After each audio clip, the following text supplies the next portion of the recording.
Hello అండి, ఈరోజు projectile motion గురించి చూద్దాం.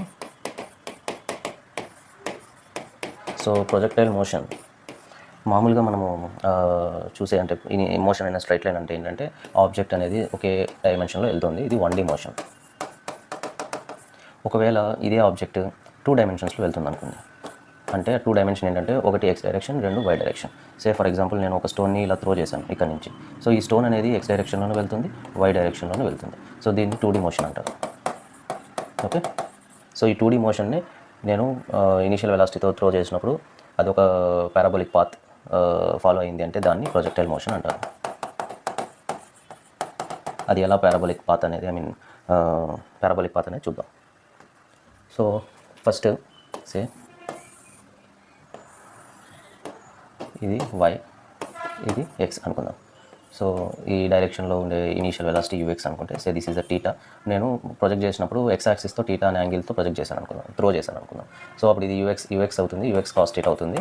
ఇది యూవై సైన్ టీటా అవుతుంది. So we know that. So ఇప్పుడు ఇంపార్టెంట్ థింగ్ ఏంటంటే ప్రొజెక్టైల్ మోషన్లో మనకి ఎక్స్ డైరెక్షన్లో ఈ డైరెక్షన్లో మోషన్కి జీ యొక్క ఎఫెక్ట్ 0 అంటే ఏమీ ఉండదు. ఈ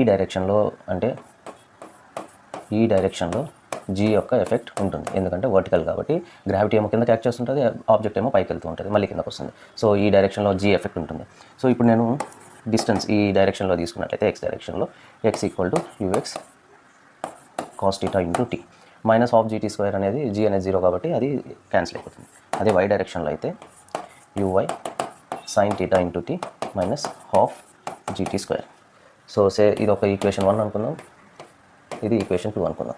సో ఇప్పుడు ఈక్వేషన్ 1 ఏంటి? X equal to UX cos theta into T. So T is equal to X by UX cos theta. So ఇప్పుడు నేను ఈ టీని ఈక్వేషన్ 2లో సబ్స్టిట్యూట్ చేస్తాను. Y is equal to U sine theta. మీరు ఇక్కడ జస్ట్ యూ కింద రాసేసుకోవచ్చు, ఎందుకంటే అది ఎక్స్ డైరెక్షన్లోనే ఉంది కాబట్టి. యూ కాస్ టీటా అంటేనే అది X direction. So Y equal to U sine theta into T. So T ప్లేస్లో ఇది రీప్లేస్ చేస్తే X by U cos theta minus half into G into X by U cos theta whole square. So U cancel అవుతుంది. Y is equal to sine by cos. So tan theta into X minus G X square by 2 U square cos square theta. So ఇది గుర్తుపెట్టుకోండి, దీన్ని equation